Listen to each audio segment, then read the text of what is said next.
What is up, shitheads? JJ back here from Run Pure Bets, talking a little wild card weekend or wild card Saturday, if you will, in the NFL. Also going to give you guys my favorite look for Sunday. Going to talk on Bills, Colts, Seahawks, Rams, and Tampa Bay, Washington. Now, normally I have Holden on with me for this, but I'm going to wing this show today solo. Feels like a good day today, though, right? I mean, all in all, bunch of fun games. First time the NFL has done this with 6 total games for a wild card weekend. I also thought about wearing a mask for this show because, you know, we all know how COVID can spread through the internet, but I will gamble without a mask for this show. YOLO, as the cool kids say. All right, so real quick, live shows all day today with the crew. Our guys will be live for Colts Bills for our subs. Finding some live spots in that game. And then there'll be a live public show for the other 2 games as well, with, of course, UFC included. So be sure to check those out on this channel. Also, ask any questions today on these games in this chat. You know, I'll try to get to all your questions, or don't ask questions and, you know, go fuck yourself. All right, so Colts Bills. Now, I did a video for this game this week on this channel. If you did not see that video, I hope you fall in a sewer. If you did, then you probably already know. I like the Colts team total over in this game. Now, I know that the Bills are getting a lot of love. By the way, you want to talk about teaser love. I mean, Bills in teasers has been getting a tremendous amount of love. Now, I get it. It makes sense. The Bills should win today, right? I mean, all in all, or at least all things considered. But this is a sneaky matchup for them. Against the Colts. And it's primarily because where the Bills struggle, the Colts typically do well. And I know it's a dome team, you know, heading outdoors in Buffalo, which kind of makes people a little weary, right? Also, this total at 51, I mean, the Bills are going to get their points, right? I mean, I know that the Colts are kind of a good defense, but the thing with the Colts is, right, strength of schedule, dead last the NFL. Teams had the easiest schedule by far of any team. Bills don't exactly rank all that great in that category anyway. They're kind of in the middle, about 15 or 16.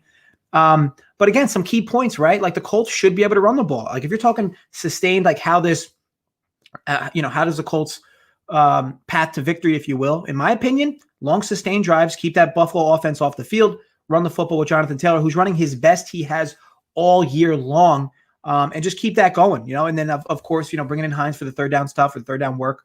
And look, Phillip Rivers, you know, is sitting calls hike behind one of the best offensive lines in football, arguably the best offensive line in football. I mean, he's taken the second least sacks this year out of any quarterback. What's up, everybody? What's up, Ricky, Ron, Rollcare, John, Leonard, Diego, Sauce Boss, Willie, Otter. So ultimately, if I'm targeting this game, like you could maybe look for a live spot to get on either team in terms of like how this game flows, right? Like for instance, if the Bills score first, this line's going to shoot to like 10 and a half. Maybe that's some value in betting the Colts plus the points. Colts haven't lost too many games by more than 10 points this year. So, you know, you could make that argument. Of course, Buffalo, you know, with teasers, I can't disagree with people that do it. It's just like, man, it's like that's like the super most popular team to tease. Now I get it. It's all. I mean, let's be honest though. It's the most popular because it's the first game, right? Everybody kind of wants to start throwing stuff in their first game. Buffalo happens to be the first game. I'll give you an example, right? Like what if, like tomorrow, like what if the Saints was the first game played? Everybody would be teasing down the Saints, right? I mean, not to say that people won't tease the Saints tomorrow, but I think Buffalo's getting a lot of extra love today because it's the first game. People are looking for spots. The Buffalo money line is, you know, a spot everybody's going to kind of go to. Fathead, what's up? KJ. What's up, Die Hard? Drex. So, Leonard, over 1.5 touchdowns, guaranteed loser with Howard. So, here's the thing, Leonard. I don't mind that. I mean, the Colts, they definitely love to run the ball inside that 5-yard line, at least recently. But you can't mind that at all. The only thing is, like, that Buffalo defense is so susceptible inside the tackles. So, it makes me think a guy like Frank Wright's going to see that and going to want to game plan more towards running the football. But you can't call it crazy. I mean, Rivers has been so good this year. That Buffalo secondary, while it's probably the best part of that defense, it's not like that defense is all that good anyway. Best Pie Eater, DB, what's going on, guys? So overall, and I think you put another bet you had up there, Leonard, right? Somebody put another bet up there? So far, just on Allen, over 31.5 rush yards. So the only issue with that run is I could be wrong. I thought Allen's opening number was 25.5. You guys can correct me if I'm wrong. I thought when most books came up with that opener, it was 24.5 or 25.5 for Allen, probably 25.5. So you're kind of getting not the best line there. And the other thing with Allen is like I always say this, mobile quarterbacks, or at least even semi-mobile quarterbacks in playoffs, they just run more. It's not an accident. It's not an anomaly. And the big reason for that, in my opinion, is instead of quarterbacks trying to take a shot on 3rd and long or 3rd and 15 down the field, if they see the opening, they're going to take it. Look, this is a playoff game. It could be the last game of the year. You have quarterbacks, especially smart ones, especially mobile ones, that are going to want to take off. And a guy like Allen, the problem with Allen is a lot of his success running the football in terms of when he's gone over these numbers, or this number 31, typically he needs a big run to do it. He's going to need probably a 17 or 18-yard run to do it. Again, certainly could do it, but I'd almost argue, if you can find a Josh Allen longest rush attempt, I'd almost prefer that versus because it just, don't get me wrong, he could pile up 10 or 12 or 15 carries today and get over that number easily, but he's just typically a guy that looks for a good spot to run for a lot of yards, and if he gets there, I'm sure he'll get over that number 31.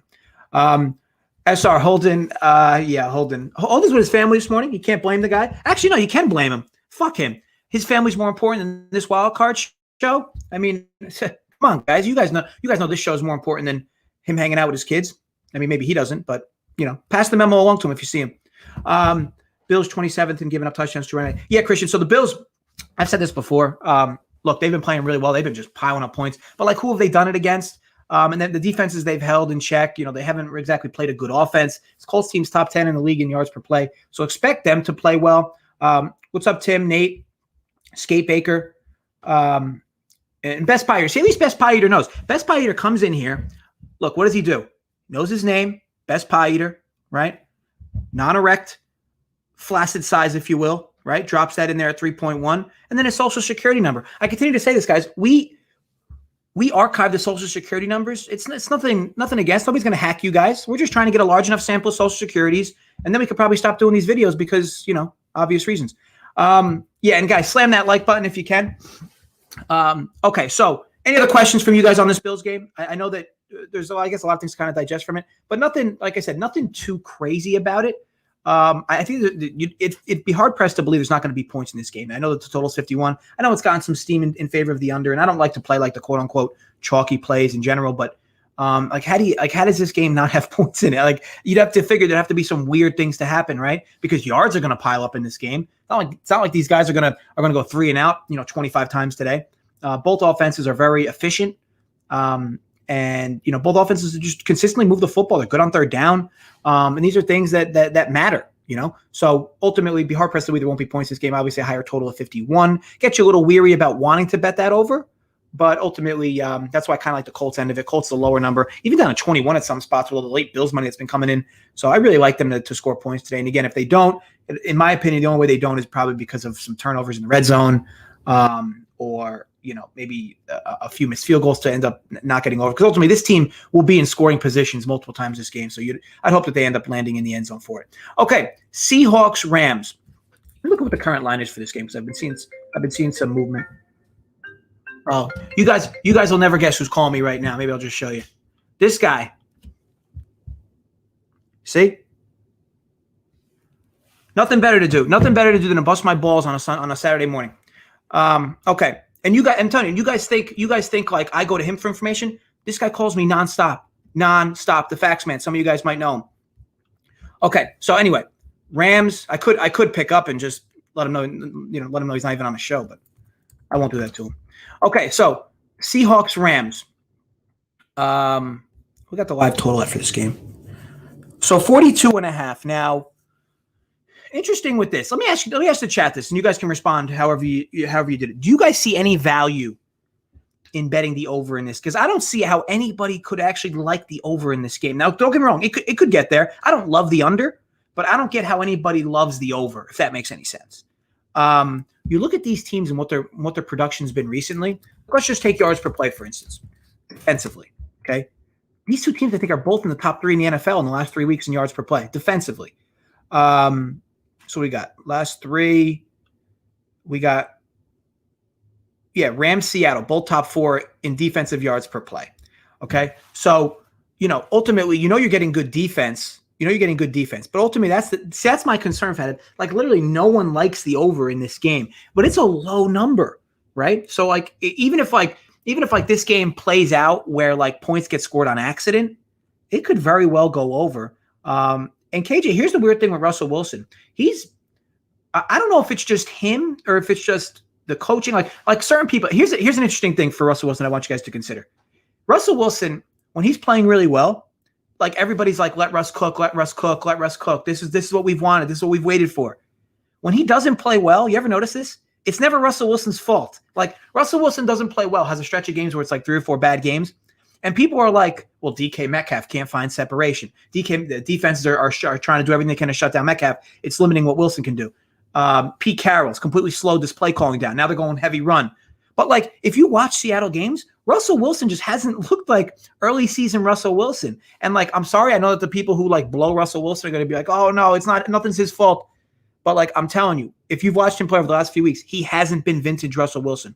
Now, sure, the offensive line has shown some issues, and Brad, I'm glad KJ brought it up about the lack of about pass rushers getting to him, because Russell Wilson earlier in the year was making good, I guess, accommodations to the pass rush, right, in terms of finding guys downfield and getting himself extra space, and in terms of using his mobility as well. But recently, this just hasn't been there, and obviously Metcalf's kind of been shut down. It's almost like defensive coordinators have kind of figured this kind of situation out. But to Seattle's credit, in the part of the year where they've looked the worst offensively is where they've looked the best defensively. So they've actually made up for it. Now, the Rams still have some questions on Goff. I don't think we've gotten official news yet on Goff, right? Like, we haven't gotten official news that he's going to play or not. I'd assume he plays, but did we? I don't think we've actually gotten that official word yet. Now, for me, if the kid Wolford plays, for me, as crazy as this might sound, I think it increases the chances of the Rams winning this game. Because what we know is if that kid plays, the dual threat kid that played at Wake Forest, if he plays, you know you're going to get a much more conservative game plan, game script, if you will, from the Rams. The Rams aren't going to take any crazy shots downfield. More than likely, this kid's not going to turn the ball over that much because he's not going to be in situations where he will. The one thing I also saw with McVay with this offense was he kind of redid it with this guy. I mean, ultimately, if you watch that Rams game last week with Wolford under center, the first like 10 plays, like 5 or 6 of them were read options where he let Wolford use his legs for space. This is what head coaching 101 needs to be, right? This is what coaches need to be doing. You need to be coaching based on your current skill set of players that you have and redo it. We see this all the time. Like, coaches kind of stuck in their lane, right? They have a system, or they have a system that they used to like or not like. And you know, they don't care about their personnel. They just run the system they want. And the problem is it doesn't play to the best player's strengths. And I think McVay did that last week. And I think you'll see it again this week if that happens. Now, Otter took a small shot on the Rams money line. I know it's just wildcard weekend. Someone's going home. I don't blame that at all. Like, how could you blame it? Ultimately, you'd figure this game is going to be a close game. You would also figure this would be the type of game you'd want to tease. The problem is it's at 3. So maybe like if you're at a spot where you can do alternate spread parlays, maybe you take the 10.5. I think 10.5, like plus 10.5. If you took the Rams up to 10.5, I think that'd probably be like 365, 375, something like that, minus 375. You could pair that with another bet. Another big bet, if you will. And I'm seeing now Buffalo bump up to 7 right before game time. That is so interesting to me. I get it. Buffalo is a heavy favorite for a bunch of reasons, but I'm just looking at the lines move, seeing 7 now. To me, that's just a crazy number. Okay, so anyway, like I said, I think ultimately it'd be hard-pressed to believe any of these two teams win by double digits. But again, crazier things have happened, right? One thing of note is that when we talk home road splits, this Rams defense, definitely a whole different animal on the road versus at home. And I know we don't have crowds, right? Let me see if I can pull this real quick. So defense, yards per play. Like, for instance, let's look at yards per play. So, the Rams are pretty good at home and away. What am I thinking of? The points, I think points per game is a big difference for the Rams defense, home and away. Either way. Offensively, though, both these teams have been struggling. So I get why people like the under in this game. But again, it's a low number. I think it's one of those spots where if the game starts off like a 2 accidental touchdowns in the first quarter, where you get a quick 14 number and it shoots the live total up to like 48.5. I think then then there's value there. I think you could definitely talk about value if the number gets there. You still do have, if Goff plays, okay, you still do have 2 fairly potent offenses. Okay, you're not dealing with road crowds with Goff, so Goff's gonna be able to hear everything from McVay. So overall, I don't mind the under. It just, to me, it's a very low number, and it's actually over-adjusted. So these two teams have played twice this year. Total was not this. So odds makers have adjusted this total down a few points from how these two teams have been playing, and that's why you're getting this number now. It's the 3rd time these two teams have played this season. This is the lowest total it's been with those 3 teams played. I'm not saying things bounce back or things change, but again, you're always looking for value where you can find it. If you're trying to extract value from a line that was earlier in the year, I mean, this number is 2 or 3 points off, maybe even 4 points off. So, but with that said, these two teams have kind of changed. One thing I noticed with McVay last week as well with the Rams, he was very content to punt multiple times from midfield on 4th and shorts. So for me, that tells me that they're very content to go with a conservative game plan, especially if Goff's not starting, where they don't take many risks and they just rely on the defense to win these games. I mean, I think Aaron Donald was even quoted saying, just don't turn the ball over. We're going to win games. This defense is legit. They got the new D coordinator who's had a tremendous year with these guys. Even Jalen Ramsey, whoever thought Jalen Ramsey would be a guy that starts being a true team player. He's only been talking good about this defensive coordinator. Saying he's one of the smartest guys he's ever met. And just they're all playing collectively. We know the talent that Rams defense has had for years. Just now, finally, they're all putting it together. So Ricky Chan, parlay, Colts money line, Rams money line, 100 to win 7. So a 7-1 parlay there. I mean, that's a real grab your balls parlay. I like it. I can't mind that by any means. And I'll tell you what. So for some props, if Goff doesn't play and that kid Wolford does, you got to kind of think to look towards his rushing prop over, right? They're probably going to hang a number of 30, depending when McVay releases that information. You'd figure it would be around that number per se. So other than that, I'll move on to the Washington-Tampa game. Now, here's what's interesting to me, or most interesting to me about this game. The recipe to beat Brady for years, obviously Patriots, now Bucks, but the recipe to beat him has been just getting a pass rush with 4 guys. I mean, I'd argue Washington does this better than any team in the NFL. So, don't get me wrong, though, from a per-pound perspective, this Tampa Bay offense is, I think, a lot better than people even think they are. The problem is Brady hasn't really seen pressure in like 6 weeks. I mean, he's played the Falcons twice, the Vikings, the Lions. Stu's not seeing anybody come at him, okay? So it's going to be a little different today. I'm interested to see how Bruce Arians adjusts to it because remember, Arians is a guy that typically likes to run those 5-7-step dropbacks, right? So do they make the adjustments, maybe a few quick 3-step drops, maybe a few screens? How do they counter this pass rush today? Okay, we know the talent they have. I know Mike Evans is going to play today. Who knows how much his usage will actually be, but he's going to play today. You'd figure this would be a decent spot for Antonio Brown. So where this defense is susceptible is in that secondary, right? When the pass rush doesn't get there. The problem is in almost every scenario, the pass rush gets there in a short period of time. Now, Cage is asking about Alex Smith. I saw recently that it's leaning towards Heineke starting, but nothing official, but that is the direction the game's leaning. I don't think Alex Smith is even close to 100%. And by the way, if you thought he was even close to 100%, I question if you even watched that Philly game. The dude was struggling in the pocket in every scenario. Like, don't get me wrong. When the pass rush didn't get there in 3 to 4 seconds, Alex Smith was able to complete some passes. But when it wasn't, okay, that wasn't happening. And I think they worry about his mobility. Now, Heineke, obviously I didn't know what you're going to get from him today. But the weird thing is with the Bucs is like this is a game you would think like they did not want. Okay, like I would have, if I'm the Bucs, I would have been content to play any other team this weekend except Washington. I know that sounds silly, but like no team gets a pass rush the way Washington does. And we know Tampa's defense is good, so you kind of question how Washington's going to find points on the board today. Maybe like a strip sack at worst, maybe, or at best.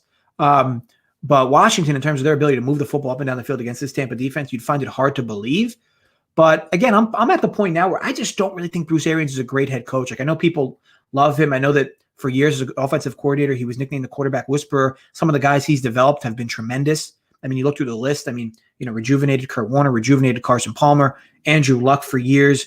And Brady's looked really good this year, which that's not saying much. But guys, do people forget how bad Brady looked last year? So ultimately, you got to give Arians credit there. My problem is in terms of overall the whole coaching perspective. It's just you watch this team and some things are just head scratching. Sure, they'll beat up on bad teams, but in big games they've kind of struggled. Outside of their Packers win, they haven't really had a lot of big wins this year against good teams. Now, Kyle, how do we not take Washington or Bucks team total under? Washington 5-1 hasn't given them more than 20 points 7 weeks. Brady, yeah. So team total unders for that you can't mind. Now, the more the line shifts, and I think you're going to get even late line movement, especially if this kid Heineke becomes a starter. I think that might even slide to 10 before the game starts. It's already 9, almost 9.5. Let me see if I'm seeing any 9.5 officially. So I am starting to see some 9.5. So I think that overall, it's not crazy to think that the books will move this to 10. And if they do, what does that directly impact, right? It directly impacts the Bucks team total. So if this slides to 10 and this total's back up to 45.5, so I mean, you're looking at You're looking at what, a team total for the Bucs of 28.5-ish? I mean, Washington doesn't really give this up to anybody. But the most alarming part is if Washington can't move the ball on offense, okay, and I feel like I say this almost every week, your best version of defense is a good offense, okay? If the Washington football team is going 3 and out every drive, every possession, okay, it's just going to pile up scoring opportunities for the Bucs. So ultimately just something to keep in mind there. But the team total under for the Bucs isn't a crazy look, all things considered. But I think if you wait on it, you'll be able to get even better, especially if Alex Smith doesn't start. Seattle's going into the game healthy, one of the shortest, not the shortest injury reports of the season. Yeah, Chris, back to the Seattle game. They defensively, they were about to be, one of the historically bad defenses, much like the Cowboys were earlier in the year, but they were unhealthy. They had multiple players hurt, Jamal Adams. And by the way, Jamal Adams, I mean, what a year he's been having. Not that anybody didn't expect this, but I mean, in my opinion, he's improved as a cover safety. He was a big blitzing safety and just a ball hawking safety as well. Just a smart defensive player, or one of the smartest defensive players in the league. But now, he's just improved so much. You watch him play now; he looks even better than he did when he was on the Jets. Again, just a really smart player. Always seems to be. And yeah, that defense is healthy. They got some D linemen back as well, so they're getting a pass rush. But yeah, Seattle's defense looked as good as it's looked all year. And like you said, they're super healthy. Now, Sauce you don't trust the Bucs in the playoffs. Look, I don't. They're a team led by Tom Brady. It's kind of hard not to imagine. He'll be able to have some type of motivational speeches or something in the locker room prior to these games and have that veteran leadership. But there's a few red flags for this team. But I'll tell you this: if they win this game against Washington, which obviously they're favored anyway, pretty big, I think this is one of their tougher matchups overall that they'll see in the NFC. Now, I know that the Packers, of course, are the Packers, but is Tom Brady going to be afraid to go to Lambeau? This dude played in New England in the cold for years and hosted playoff games. And also, he also owns Aaron Rodgers in the playoffs. To me, if I'm the Bucs, the Packers don't scare me. I mean, don't get me wrong. I'd prefer an easier path, but I won't. The Bucs match up so well against the Packers. To me, the Saints kind of scare me if I'm the Bucs. I mean, this is a team that's already beaten them twice. They just seem to not match up very well against them. But if we're talking the Packers, to me, that's not a big deal. If I'm a Bucs fan, trying to find a path for them. But back to this game. So ultimately, you would figure this game kind of plays out sort of in a quicksand with both teams. But look, it's still another total. It's low. You can't love totals this low. Let me ask you this: anybody in the chat like the over in the Tampa Bay Washington game? And if you do, maybe what's guiding you there? And I know Tampa scored a ton of points recently, so maybe that's what's driving that point home for you. But overall, is there any reason specifically you might like the over? So what I'll do here is I'll talk a little bit. I know we got about 20 minutes before the game start. I'll talk a little bit about the games tomorrow, and I'll give you my best look for tomorrow. So I'll start with my best look for tomorrow, especially for the guys that hung around. So the Bears team total over 8.5 points for the first half. Now, I know it's kind of a unique bet, and maybe you're like, what the hell? I might not even be able to get that. I'll tell you this. Most sports books are going to let you bet first half team totals, okay? And the Bears team total tomorrow, 8.5. It's probably my favorite look for tomorrow.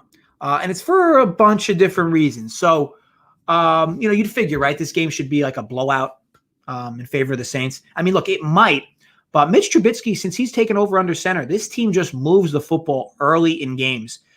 Since he took over the helm, this Bears team has averaged a cool 18.5 points per game in the first half.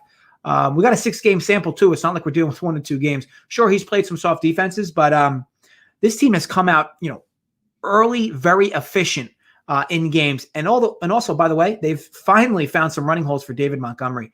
This is a Bears team who scored a first quarter touchdown in 5 straight games. It's almost like Matt Nagy is just scripting good early drives for this crew. Playing in a dome also keeps us having to worry about anything to do with the weather. And speaking of the dome with this Saints team, very respected defense, right? But the Saints at home rank a bit worse than the middle of the league, giving up 13 points per game in the first half.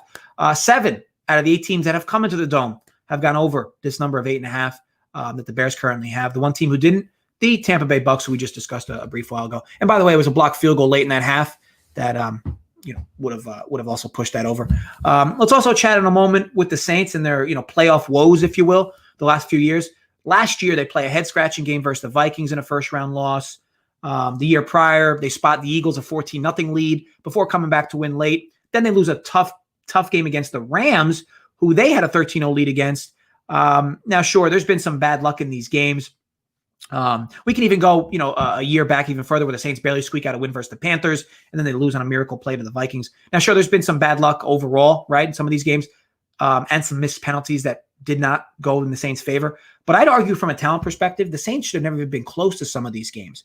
By the way, every playoff game I just mentioned, in 5 in total, going back the last 3 years for the Saints have allowed all 5 opponents over this first half team total of 8.5. 4 of those games were at home. Now, while those games have no true relevance to the Bears game here, it's a decent enough sample for me where there has to be some concern on how prepared the Saints defense is for these games. Dennis Allen has been their defensive coordinator for all these games. So maybe this all falls on him. I'd also like to note that the Saints will be without defensive end Trey Hendrickson. Stu's got 13.5 sacks. It's going to be tough to replace. Now, the Saints certainly have good depth at defensive end, Cameron Jordan, for example. But this is still a tough blow to that defensive line. I'll tell you what, I know it's a bit worrisome with how the Bears looked offensively against the Packers in their last game. But this was once again where the Bears came out offensively looking good. First drive, long, sustained drive. I think it was like 12, 11 plays for a touchdown. If they're going to have a chance to win this game, I think the Bears need to dictate the best offense they can early on. They go behind against the Saints, this game's over, especially if they go behind double digits. And I think they know this. It's always scary trusting a guy like Mitch Trubisky in a spot like this, but it's a small number. And I think they do enough to climb over it against a defense that's proven to be susceptible early in football games in that dome. So again, I really like the Bears team total over 8.5 tomorrow. I know it's like a somewhat scary look, if you will, but I really like that spot. Now, I'll tell you this, Freddie Krueger. So I know you saw 7.5 for the Bears. I'd argue like 7.5, 8.5, even 9.5 are like the same number. Maybe not 9.5 because 3 field goals get you there, but I'd say like 7.5, 8.5. They're like the same number. So it's a good number, but like I wouldn't go crazy with it. Now, I just, like I said, there's a few reasons that I gave you for why I think the Bears score early tomorrow. I don't love them. I mean, I know that it's tough to love them in that spot against the Saints, but overall, that's my favorite look for tomorrow. And what was I going to say? Oh, the other thing I'll say is, so one thing I wanted to note for you guys for tomorrow, Cleveland, Pittsburgh. If you liked Pittsburgh at 3.5 and you hear all this news, for me, it's like, how do you still not like them at 6? Like, think about the numbers you're moving through. You're moving through 4, 5, and of course 6 is somewhat key, right?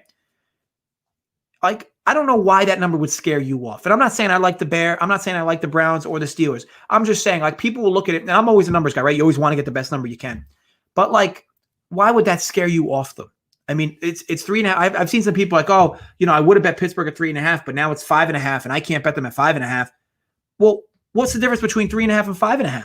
I mean, ultimately, the game's got to fall 4, 5, or 6. And if it falls 6, you would still win. Now, I know it's at 6 at some parts here where you'd push, but like you want to make sure you're getting the best number, of course, but there's still key numbers that are involved, right? Like 8 and 9 aren't important, right? So if you're laying in a game 7.5, right, and you're like, oh, well, I would have laid 7.5, but I'm not laying 9.5.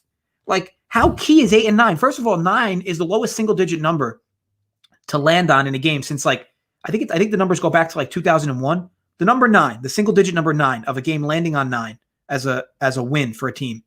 It's the lowest percentage of numbered games that have landed on a number since. That's why I don't understand when people tease through 9.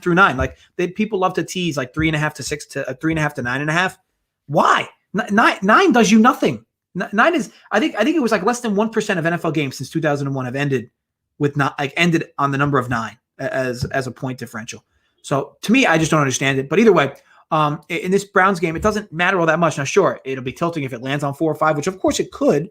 But I don't get that logic from certain people. And look, the Baltimore-Tennessee game, that should be a fun one, right? Nice little up and down game. Both teams run the football a ton. So maybe you think you keep that running clock going, which might scare away some people who want to bet the over. But overall, both teams very efficient offensively. Ravens have just looked so good running the football, and so has Tennessee. So hard to imagine either is going to stop the other. But overall, was a fun show here. If you have any last-minute questions, you can definitely fire them in. But for the most part, I already gave you my best bet for tomorrow, which is going to be Bears team total over 8.5 for the first half.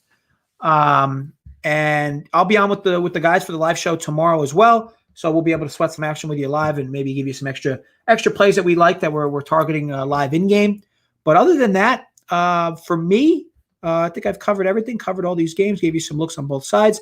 Okay, so look, everybody, one thing I want to mention before I go, make sure you gamble responsibly, okay? If you're somebody who bets typically, let's just say, for example, you bet $100 a game, okay? And you're typically on an NFL week, there's 15 games, so maybe you're used to betting like 5, 6, 7, or 8 bets in a day, full day. We'll say, for example, you bet eight bets in a given day.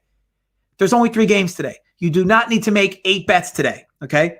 You don't need to force any crazy action. You don't need to go crazy. Gamble responsibly. Find your best 1 to 2 looks in each game. Fire on those. There's no need to be getting silly and tilting yourself over. You still have another full day of football work tomorrow. So as always, I just want to preach, always gamble responsibly, guys. No need to go crazy. But look, all in all, Leroy, team total 9.5. It's a little high. I assume you're getting that at dog money. You should have multiple options to get that at a better number. I still don't mind it overall. Again, if I like 7.5, I have to like 9.5. But I just hope at that number you're getting dog money. I hope at 9.5 you're not paying like minus 120 when I know multiple avenues have 8.5 at 110 and dog money. Leonard, one last question. Gun to your head, which game goes over this weekend?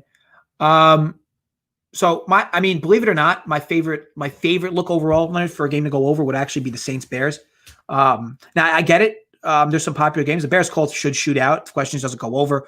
Ravens-Tennessee should shoot out. Question doesn't go over. The reason why I like the over specifically, or at least lean. I'm going to be honest. I'm not going to bet it. It's not going to be a bet I make. But favorite game, full game over. It would probably be my favorite look, primarily because I think the Bears offense continues to put up points, and the Bears defense has been so bad over the last stretch of the season. So you figure the Saints are definitely going to get theirs in the dome. But again, don't love it. But again, if I had a gun in my head, I had to pick one total over. I like that over at the 47.5 number. What dog team do you like to upset the most? That's a good question. That's a good question. I truly believe the Colts are live today. Now, do they upset? I guess it'll really depend on how efficient Josh Allen is against a better defense. But I really think the Colts are live today. As far as do I think are they my favorite dog to upset? As far as the price per pound goes, if you relate it to their money line price right now, to me, I just think they're live. They could get blown out, but I think they're definitely live today. I know a lot of people love Buffalo, but I just think the Colts are not the best matchup for them.